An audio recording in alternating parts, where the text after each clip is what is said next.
Good morning to everyone. चलिए आज हम करते हैं क्लास 12th का सीबीएसई ई सैम्पल पेपर जो कि सीबीएसई ने अपनी साइट पे लॉन्च किया हुआ है 2025-26 का। सो सबसे पहले मैं आपको आज इस सैम्पल पेपर में आजकल हम ये करेंगे सबसे पहले तो कि हम हर क्वेश्चंस को ये देखेंगे कि आपको किस चैप्टर में क्या पार्ट पढ़ना है, जिससे कि आपका क्वेश्चन बहुत इजीली सॉल्व हो जाएगा आपका बोर्ड में। और कैसे हम टाइम मेजरमेंट करेंगे, कैसे टाइम को मैनेज करेंगे अपने सैम्पल पेपर में, अपने क्वेश्चन बोर्ड के क्वेश्चन पेपर को हम किस तरीके से, क्योंकि हमारे पास सिर्फ 3 घंटे का क्वेश्चन पेपर होगा जिसमें कि 38 क्वेश्चन आपको कंप्लीट करने हैं। Section A, section B, section C, section D, section E तक आपको अपना पेपर को कवर करना है। और आपका पूरा का पूरा आपका जो माइंडसेट है, आपका जो स्कोरिंग मार्क्स है वो आपका 80 में से 80 है। ऑफकोर्स आपके प्रैक्टिकल की मार्क्स तो आपको जो भी हैं वो आपको मिल ही जाएंगे। तो सबसे मेन इंपॉर्टेंट है आपका जनरल इंस्ट्रक्शन, राइट, जो कि आपको बहुत केयरफुली आप लोगों को पता होना चाहिए कि आपके पेपर में होंगे वो 38 क्वेश्चंस होंगे। क्लियर है? क्वेश्चन पेपर में आपके 5 सेक्शन होंगे जो मैंने आपको बताया, A B C D E तक आपके सेक्शन होगा। सेक्शन ए जो होगा आपके एमसीक्यू क्वेश्चंस होंगे जिसमें आपको सिर्फ एक टिक करना है क्वेश्चन, लेकिन वो क्वेश्चन भी बहुत अच्छे क्वेश्चंस बोर्ड में आते हैं जिसमें कि आपको हर एक सॉल्यूशंस आपको सॉल्व करना है और उसको आपको करेक्ट आंसर उनको देना है। जिसमें कि 19-20 आपके असेंशन रीजनिंग क्वेश्चंस होते हैं जो कि आपको आंसर बताना है उसका भी। सेक्शन बी में 21 से लेकर 25 तक क्वेश्चन होंगे जो कि आपके 2 मार्क्स के क्वेश्चन होंगे। बहुत ईजी होते हैं वो सेक्शन ज़्यादा हार्ड नहीं होता है, वो बहुत इजी सेक्शन होता है। सबसे ज़्यादा जो सेक्शन सबसे ज़्यादा आपको दिमाग घुमाता है वो है सेक्शन सी। जो सेक्शन सी 26 से लेकर 31 तक जो क्वेश्चंस होते हैं, 3 मार्क्स के जो क्वेश्चंस होते हैं आपके, जो कि आपके क्वेश्चन बहुत अच्छे क्वेश्चन माने जाते हैं। सेक्शन डी 32 से 35 जो कि आपके 5 नंबर के क्वेश्चंस आपको मिलते हैं, ये भी बहुत अच्छा सेक्शन होता है जिसमें कि प्रॉपर बहुत इजी होता है लेकिन क्वेश्चन थोड़े लेंथी हो जाते हैं। सेक्शन ई 36 से 38 केस स्टडी क्वेश्चंस, ये भी क्वेश्चंस बहुत 4-4 मार्क्स के क्वेश्चंस होते हैं जो कि आपके सिलेबस के अकॉर्डिंग बहुत अच्छे क्वेश्चंस इसमें भी मिलते हैं। आपको इसमें मल्टीपल चॉइस क्वेश्चंस होती हैं, मींस आपको ओवरऑल चॉइस होती है इसमें क्वेश्चंस में। Calculator is not allowed, calculator allowed नहीं है स्पेशली।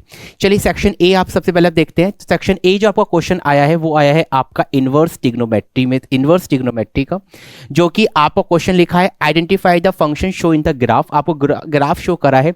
तो मेन बात ये है कि आपको पता है कि इस क्वेश्चन का जो आंसर है वो है आपका बी ऑप्शन है, साइन इनवर्स 2x। इसका आपका आंसर बी है, ये हमें पता है। क्लियर? अब हमें पता है कि इसका बी ऑप्शन है तो हमें पता कैसे चलेगा? तो मैंने आपको पहले बताया था, मैंने अपनी जो वीडियो बना के आपको दी है, तो उस वीडियो में आप लोगों को पता होगा कि उस वीडियो में आप लोगों को कि मैंने उसमें इनवर्स ट्रिग्नोमेट्री चैप्टर आपका बनाया है। तो आपको सबसे इंपॉर्टेंट बात उसमें क्या करना है, उसमें आपको सिर्फ एक ग्राफ को ही याद करना है, मींस आपको पढ़ना है, क्योंकि उसमें डोमेन और रेंज, अगर आपको डोमेन और रेंज पता है इस ग्राफ में कि वो कौन से ट्रिग्नोमेट्री फंक्शन का ग्राफ डोमेन और रेंज क्या होती है, उसको आप देखते ही आंसर को टिक कर देंगे।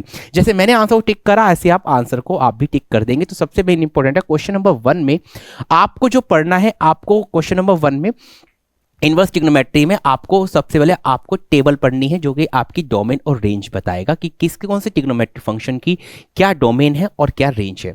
सेकंड क्वेश्चन जो आपका आता है आपका है वो देखो मैट्रिक्स के तीनों क्वेश्चन है। देखिए मैट्रिक्स तीनों के चारों क्वेश्चन है, सेकंड, थर्ड, फोर्थ, फिफ्थ।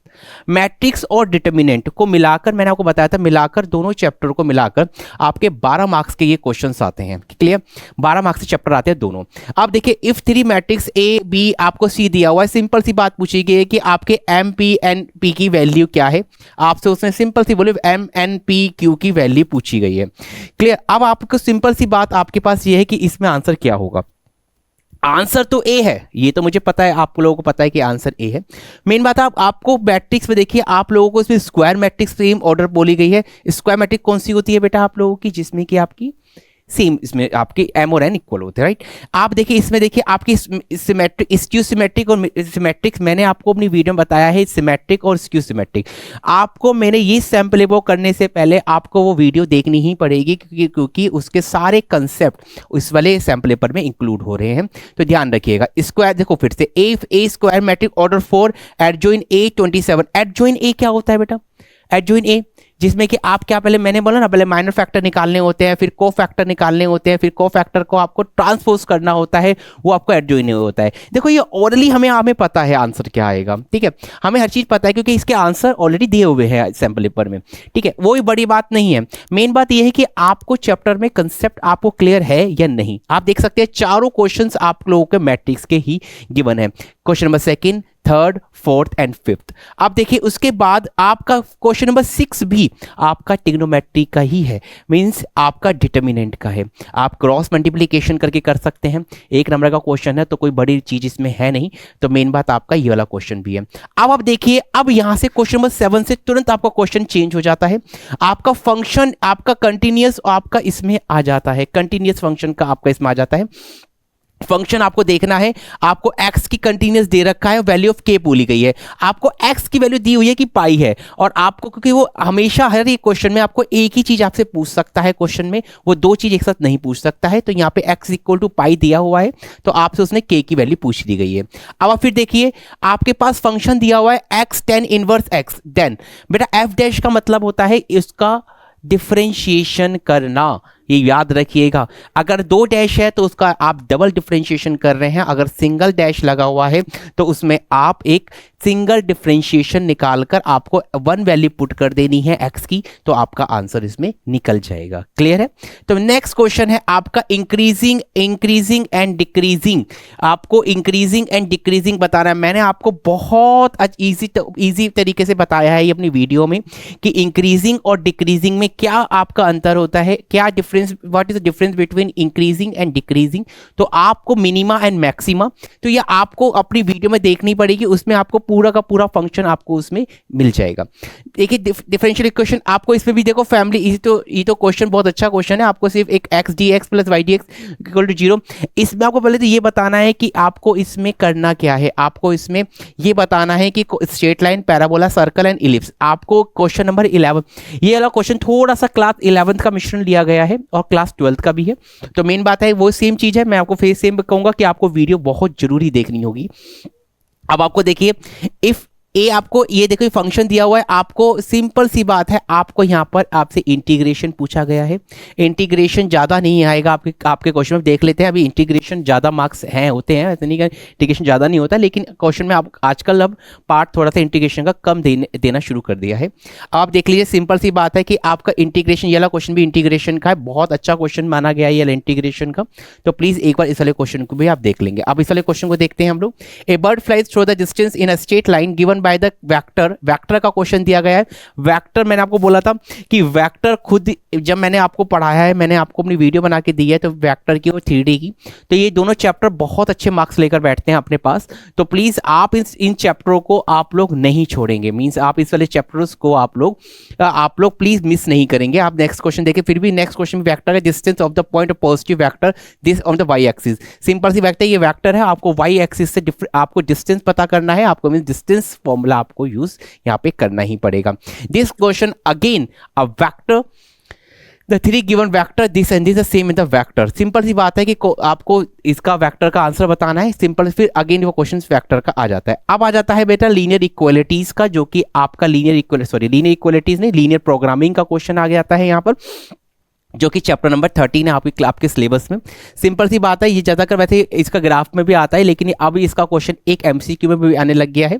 तो स्टूडेंट आप इसमें देख सकते हैं कि आपको मैक्सिमाइज बताना है, सब्जेक्टिव आपको दे रखी है, आपको इसमें आंसर की इक्वेशन कौन सी बनेगी आपको देखते हुए इसमें ग्राफ में आपको बताना है, जो कि आप करते थे।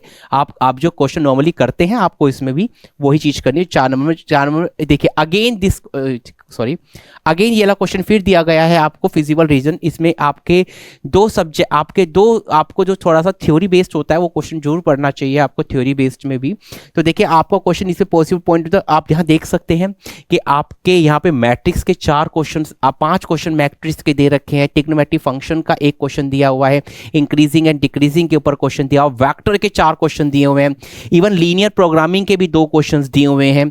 आप खुद देख लीजिए। और आप देखिए अब यहाँ पे a person of the first what is the probability, देखो प्रोबेबिलिटी के ऊपर क्वेश्चन आ जाता है। आप देख सकते हैं कि इन्होंने एमसीक्यू में किस किस क्वेश्चन के लिए रखा गया है। आप देख सकते हैं 5 क्वेश्चन इन्होंने 5 क्वेश्चन इन्होंने मैट्रिक्स को दिए हैं, इन्होंने एक नंबर इन्होंने इनवर्स ट्रिग्नोमेट्री को दिए हैं, आपके चार क्वेश्चंस तो इन्होंने आपको प्रोबेबिलिटी के दिए हैं।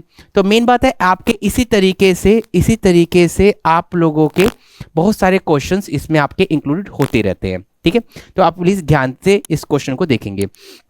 अब आते हैं आप लोगों के असेशन रीजनिंग बेस्ड आप देख सकते हैं कि आपका इसमें भी असेशन रीजनिंग में भी आप लोगों को 2 तरह के क्वेश्चन दिए गए हैं, जो कि फर्स्ट क्वेश्चन आपको दिया गया है आपको इनवर्स ट्रिग्नोमेट्री का, और सेकंड क्वेश्चन जो दिया गया है आपको 3D का वेक्टर का दे दिया गया है। तो आप देख सकते हैं वेक्टर के भी 5 क्वेश्चंस आपके इंक्लूड हो जाते हैं इसमें, और आपको यहाँ पे इसमें भी आपके इनवर्स ट्रिग्नोमेट्री के भी 2 क्वेश्चन इंक्लूड हो जाते हैं, मैट्रिक्स के 4-5 क्वेश्चन इंक्लूड हो जाते हैं, मैक्सिमम मिनिमा के 3 क्वेश्चन इंक्लूड हो जाते हैं। तो मेन बात यह है कि आपके ये चैप्टरों को आपको बहुत संभाल के रखना है, जिनको आप कह रहे हो कि बहुत इग्नोर कर देते हो, और उसी में ही आपके ज्यादातर बोर्ड का सेक्शन 1 कंप्लीट हो जाता है। तो यहां तक हमारा सेक्शन 1 कंप्लीट होता है। तो आप लोग पता चल गया होगा कि सेक्शन ए में उन्होंने कौन कौन चैप्टर रख रखे हैं, inverse trigonometry, matrix and determinant, continuous, integration, 3D and vector, इनको और लीनियर प्रोग्रामिंग। इन्होंने इस चैप्टर को थ्योरी को उठाकर इन्होंने इस चैप्टर को सेक्शन ए इन्होंने अपना कंप्लीट किया है। अब आते हैं सेक्शन बी। पहले देखो सेक्शन बी में देखिए, अब आप देख सकते हैं कि सेक्शन बी में 21 से लेकर आपको क्वेश्चन नंबर 25 तक आपको मिलेंगे आपको सेक्शन बी। अब आप देख सकते हैं कि सेक्शन ए का जो सेक्शन बी का जो क्वेश्चन नंबर पहला है वो सिंपल सा आपका एक डोमेन और रेंज के ऊपर आपका क्वेश्चन बना देते हैं इनवर्स ट्रिग्नोमेट्री का। यहां तक उन्होंने आपको 4 नंबर के क्वेश्चंस क्रिएट कर दिए हैं। अब आता है सेक्शन बी बेटा।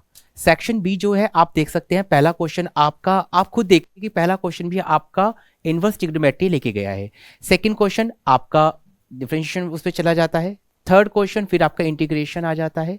आप देख सकते हैं कि आपके क्वेश्चंस जो आ रहे हैं आपके कुछ देखो वेक्टर इंटीग्रेशन में बहुत कम मार्क्स लेके जा रहा है इस पहले सैंपल पेपर में। आप देख सकते हैं मैंने आपको पहले बताया था सेक्शन ए सेक्शन बी आप कौन कौन से चैप्टर आपको लेके जा रहे हैं। अब देखो सेक्शन सी आपका फिर डिफरेंशिएशन पे आ जाता है आप लोगों का। आप इस पे देखिए आपके क्वेश्चंस, देखिए आपके क्वेश्चंस बहुत अच्छे बनाए गए हैं, ऊपर से आपकी इंटीग्रेशंस और आपका वेक्टर, आपने कहा ना वेक्टर और 3D, देखो कितने कितने मार्क्स लेके जा रहे हैं बार बार आपके क्वेश्चंस, आपको बार बार क्वेश्चंस आपका वेक्टर और 3D भी आप देखिए। लीनियर प्रोग्रामिंग का एक क्वेश्चन तो आपको 4 नंबर में मिलेगा ही मिलेगा, तो इतना तो आप 100% ध्यान रखिएगा कि आप लोगों को एक 4 नंबर का आप लोगों को बिल्कुल पूरा फुल टू प्रैक्टिस करके जाना ही जाना है आप लोगों को, क्योंकि आप लोगों को उसमें पूरा मार्क्स उसमें मिल जाता है। सिंपल चैप्टर है, बहुत बड़ा कोई इसमें चैप्टर में कुछ प्रॉब्लम भी नहीं है। अब आता है मैट्रिक्स। देखिए 5 नंबर का क्वेश्चन आपको मैट्रिक्स में मिलना ही मिलना है, सिंपल सी बात है। तो जो चैप्टर आपको पता है कि जो क्वेश्चंस आपको कंपलसरी करने ही करने हैं और जिसमें आपको पता है कि वो आपके चैप्टर आपके आएंगे ही आएंगे, तो वो आपको 100% आपको कंप्लीट करना ही होगा। अब देखिए इसमें ये क्वेश्चंस आपको मिलेगा ही मिलेगा, हर साल की बात है। तो मैं आपको कहता हूं कि पहले 5 नंबर में देखिए कि ये वाला मैट्रिक्स के ऊपर जो क्वेश्चन आपका आता है आरडी में से, एनसीईआरटी में से जो भी है, उसमें से एक क्वेश्चन आपको मिलेगा ही मिलेगा, सिंपल सी बात है। अब आता है इंटीग्रेशन। एक 5 नंबर क्वेश्चन आपको इंटीग्रेशन में मिलना ही मिलना है, सिंपल, चाहे वो डेफिनेट का हो चाहे वो इनडेफिनेट का हो, लेकिन आपको इंटीग्रेशन का क्वेश्चन आपको मिलना ही मिलना है। एक क्वेश्चन आपका डिफरेंशिएशन पे मिलना ही मिलना है, ये बात भी आप समझ लीजिए। पहला क्वेश्चन आपका मैट्रिक्स पे जाएगा, दूसरा क्वेश्चन आपका इंटीग्रेशन पे जाएगा। मैं 5 नंबर की बात कर रहा हूँ, सेक्शन डी की बात कर रहा हूँ। पहला क्वेश्चन आपका जाएगा आपका मैट्रिक्स डिटरमिनेंट के ऊपर, सेकंड क्वेश्चन जाएगा आपका इंटीग्रेशन के ऊपर, थर्ड जाएगा डिफरेंशिएबिलिटी के ऊपर, एंड फोर्थ क्वेश्चन जाएगा आपका वेक्टर और 3D के ऊपर।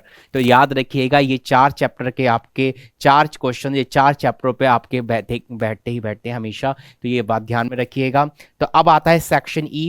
केस स्टडी आपकी बदलती रहती है, केस स्टडी आपके चैप्टर के ऊपर आपका चेंज होता रहता है।